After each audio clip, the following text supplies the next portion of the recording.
नमस्कार साथियों। तो आज है 28 सितंबर 2025। दोस्तों, डोनाल्ड ट्रंप की इस एक्शन के बाद देखिए, एक बात तो तय है कि सोमवार के दिन जितने भी बड़े आईटी कंपनीज की शेयर है उसमें इनिशियली एक बहुत बड़ा झटका लग सकता है सोमवार को, ठीक है।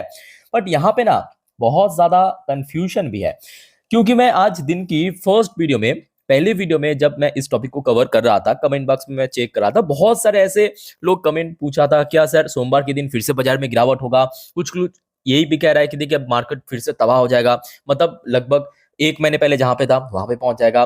क्या हर एक आईटी कंपनीज में गिरावट होगा, 5% 10% एकदम क्रैश हो जाएगा। तो बहुत सारे कंफ्यूजन है, बहुत सारा डाउट्स भी है, एक एक करके क्लियर करेंगे। सबसे पहली बात यह है कि देखिए, डोनाल्ड ट्रंप जब इंपोज किया है $1 lakh annual fees H1B visa के ऊपर, तो याद रखना ये उन्हीं आईटी कंपनी के ऊपर इंपैक्ट पड़ेगा जो एक्चुअली यूएस में एक दूसरा यूनिट खोल के रखा है। फॉर एग्जाम्पल मैं आपको टीसीएस देता हूं, ये भारत की लार्जेस्ट आईटी कंपनी है, ठीक। सो टीसीएस जैसे भारत में भी अपना एक यूनिट रखा है, ठीक। उसके साथ साथ यूएस में भी अपने एक यूनिट है जिसके थ्रू यूएस की जो क्लाइंट है उसको ऑपरेट करता है। सो मतलब क्या, जिन सब आईटी कंपनीज की भारत के साथ साथ यूएस में भी यूनिट है, क्योंकि उन्हीं को ही ना लेके जाना पड़ेगा एम्प्लॉइज को उन्हीं आईटी कंपनीज को लेकर जाना पड़ेगा जिसकी यूएस में एक यूनिट है। अब मान लीजिए कोई एक छोटा सा आईटी कंपनी है, एबीसी एक छोटा सा आईटी कंपनी है जिसका यूएस में कोई यूनिट नहीं है, सिंपल भारत में बैठे बैठे सर्विस प्रोवाइड करते हैं। फॉर एग्जांपल ऐसे बहुत सारा आपको कंपनी दिख जाएगा जो सिर्फ और सिर्फ भारत में यूनिट रखता है, अपना मतलब अपना ऑफिस है और भारत में बैठे बैठे अपना सर्विस देते हैं। तो उनको कोई बहुत बड़ा नुकसान नहीं पड़ेगा, याद रखना। तो मेनली जो यहाँ पे टारगेट किया जा रहा है भारत की जो टॉप आईटी कंपनीज को, और अगर गिरावट हुआ ना इसके इंपैक्ट आपको मेनली भारत की जो बड़े आईटी कंपनीज है उस पर ही देखने को मिलेगा।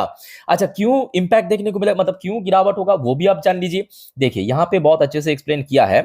देखिए आज की डेट में अगर हम बात करें, क्योंकि ये जो इंपोज किया है ये बहुत जल्दी लागू भी हो जाएगा, मतलब ये जो H1B वीजा के ऊपर $1 लाख एनुअली प्रति व्यक्ति के हिसाब से। अच्छा, कुछ लोग ऐसे भी मुझे कमेंट में पूछा था कि सर ये क्या पूरे मतलब कंपनी के लिए या कोई पर हेड, मतलब पर व्यक्ति के लिए। तो ये दोस्तों पर व्यक्ति के लिए, मतलब अगर मान लीजिए कि टीसीएस अपना कोई एम्प्लॉय को भारत से यूएस की यूनिट में लेके जाना चाहते हैं, ठीक है, जो नॉर्मल वीजा की प्रोसेसिंग फी है वो तो चलो ठीक है पे करना पड़ेगा, कंपनी बेरर करेगा, बट उसके साथ साथ सालाना उस व्यक्ति के पीछे $1 लाख भी कंपनी को देना पड़ेगा यूएस सरकार को, ठीक है। तो ये कोई छोटा मोटा रकम नहीं है। और यहाँ पे जो एक हिसाब किताब लगा के देखा गया है कि आज की डेट में जो आईटी कंपनीज की मतलब H1B वीजा के पीछे जो प्रोसेसिंग फीस या ले जाने के जो टिकट फीस, ये सब कुछ फीस होता है ना, सब मिला के लगभग सब बड़े आईटी कंपनीज को मिला के $13.4 मिलियन के आसपास खर्च होता है।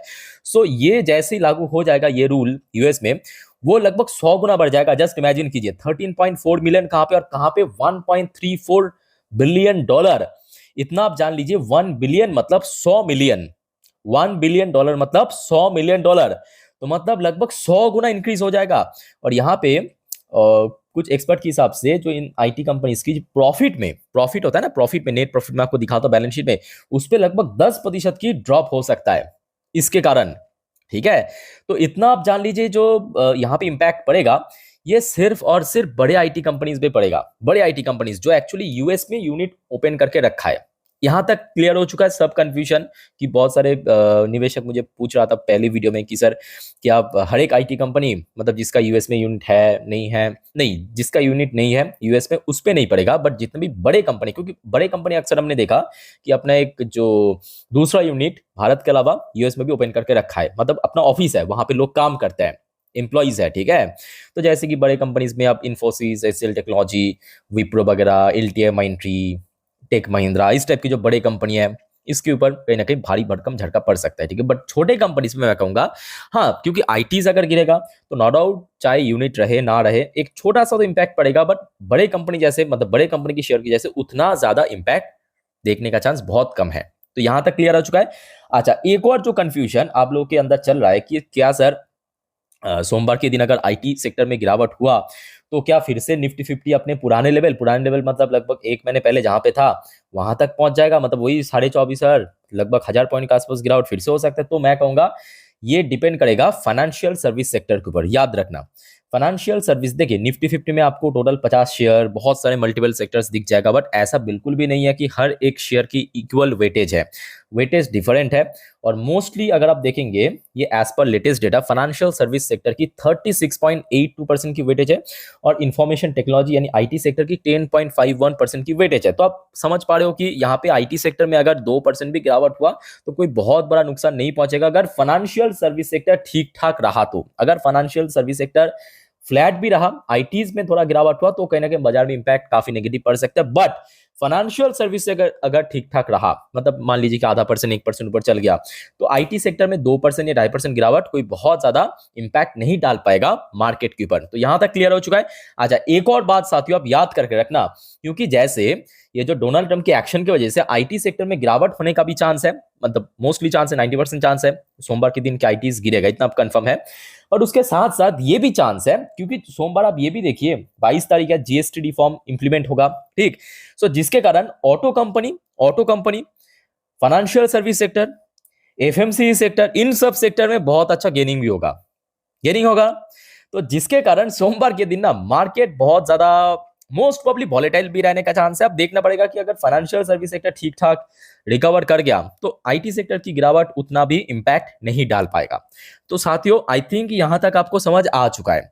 अब चलिए आगे बढ़ते हैं नेक्स्ट टॉपिक पे। बट उसके पहले साथियों आप सभी को रिक्वेस्ट करूंगा, अगर आपको वीडियो अच्छे लगे तो प्लीज वीडियो को लाइक करना और प्लीज चैनल को सब्सक्राइब भी करके रखना ऐसी इंफॉर्मेटिव वीडियो हर रोज पाने के लिए। और याद रखना मेरे प्यारे साथियों, परसों क्योंकि बाजार फिर से ओपन होगा सोमवार, तो कल यानी संडे, रविवार में आपको अगले हफ्तों के लिए सब जानकारी दे दूंगा डिटेल में। मतलब कौन कौन सी शेयर इंपॉर्टेंट है, कौन कौन सी इवेंट है नेक्स्ट वीक के लिए, कौन कौन सी इकोनॉमिकल डेटा आउट होगा भारत की, दुनिया की, सब जानकारी दे दूंगा, ठीक है, मिस मत करना। अच्छा, अब जो सवाल यह आता है कि सर चलो ठीक है, इतना आपने बता दिया कि आईटी सेक्टर में कौन कौन सी पार्ट में, मतलब जैसे कि बड़े कंपनी में गिरावट होने का चांस है, छोटे कंपनी में as compare to big company थोड़ा कम हो सकते इंपैक्ट। आप ये भी बताइए कि अगर गिरावट हुआ कहां तक गिर सकता है, टॉप कंपनीज।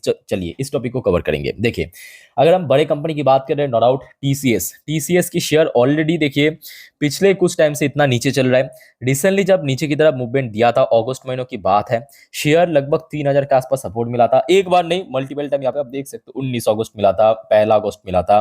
तो कहीं ना कहीं टीसीएस में अगर कुछ बहुत बड़ा गिरावट हुआ, मोस्ट प्रॉब्ली 3000 तक शेयर गिर सकता है। बट अगर 3000 क्रैश कर गया तो कहीं ना कहीं बहुत नहीं, बट उसका चांस मुझे लगता है कि बहुत कम है।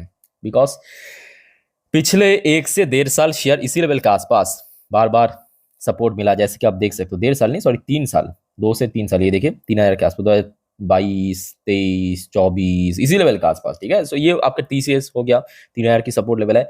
इन्फोसिस के लिए थोड़ा सा प्रॉब्लम बन सकता है, क्योंकि इन्फोसिस की शेयर एक तो आप याद कीजिए एडीआर वर्जन में भी आपने देखा था 3% के आसपास, 3.5% गिरा था एडीआर वर्जन यूएस मार्केट में।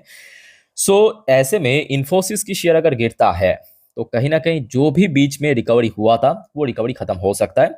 और पॉसिबल चांस है अगस्त की जो लो मतलब यहाँ पे आप साफ दिख सकते हो, मतलब लगभग 1420 के आसपास या 1450 इस रेंज के आसपास फर्दर शेयर पहुंचने का एक बहुत बड़ा चांस है। सो लेट्स सी क्या होता है।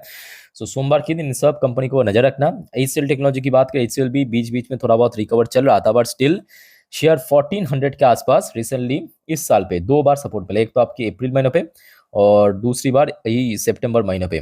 तो इमीडिएट अगर हम बात करें एचसीएल टेक्नोलॉजी के लिए, लगभग 1380 से लेके 1400 ये जोन बहुत वाइटल है, ठीक है। मैं बस आपको नोट दिखा रहा हूँ कि मतलब कहाँ कहाँ तक अगर गिरावट हुआ गिर सकता है, बिकॉज यहाँ पे सपोर्ट जोन है। अच्छा, विप्रो की बात करें तो विप्रो के लिए भी आप देख सकते हो अगस्त मंथ पे, और आ जाइए थोड़ा पीछे अप्रैल के महीने पे जहाँ पे सपोर्ट मिला था, यानी 230 से 35, 230 से 35 ये एक अच्छा सपोर्ट जोन है। ओके, बाकी बात करें एलटीआई माइंट्री तो वैसे तो बहुत अच्छा रिकवर किया, और यहाँ पे जो आखिरी बार गिरावट तब तो 4000 तक पहुंच गया था, बट बीच में हमने देखा था वही 5000 के करीब एक अच्छा सपोर्ट मिल गया था। अब मुझे नहीं लगता कि इतना 10% गिरने का कोई चांस नहीं, बट हाँ 3-4% गिर सकता है, पॉसिबल है। तो 5200 के आसपास कहीं ना कहीं सपोर्ट मिल सकता है। टेक महिंद्रा की बात करें, ये भी कंपनी अच्छी कंपनी है, परफॉर्मेंस वाइज अच्छी कंपनी। बीच में जब यहाँ पे गिरावट हुआ था आपकी अगस्त महीनों पे, लगभग 1400, वही 13000 के जस्ट नीचे, वही 1450-30 के आसपास सपोर्ट मिला था, ठीक है। तो इमीडिएट अगर बहुत भी गिरावट होता है, लगभग वही मान के चलिए कि 1450 1450 के आसपास कहीं ना कहीं सपोर्ट मिल सकता है। ओके, सो दोस्तों मैं आपको आई थिंक कि ये जो H1B वीजा के ऊपर जो भी कंफ्यूजन था शेयर से रिलेटेड, मैं आपको अपडेट दे दिया। और कोई आपका कंफ्यूजन है प्लीज कमेंट करके बताइए। अच्छा, एक और बात साथियों याद रखना, ये जो डोनाल्ड ट्रम्प ने H1B वीजा के ऊपर इम्पोज किया है $1 लाख प्रति व्यक्ति की एनुअल चार्ज, तो इसके ऊपर भारत का भी कुछ रिएक्शन आया है। ठीक है, इंडिया का भी रिएक्शन आया है, मोदी जी का भी रिएक्शन आया है। सो इस टॉपिक को मैं आपको आज रात की जो 10:30 वाली वीडियो में अपडेट दूंगा। ठीक है, उस साथ साथ और भी कुछ इंपॉर्टेंट अपडेट्स हैं, तो देखना मत भूलिएगा। और कोई आपका कंफ्यूजन है प्लीज कमेंट करके बताइए, और चैनल के साथ दोस्तों कनेक्ट जरूर रखिए और सब्सक्राइब करके रखिए जरूर। तो फिलहाल इस वीडियो को वाइंड अप करता हूँ, मिलते हैं नेक्स्ट वीडियो में। टेक केयर, बाय बाय, जय हिंद।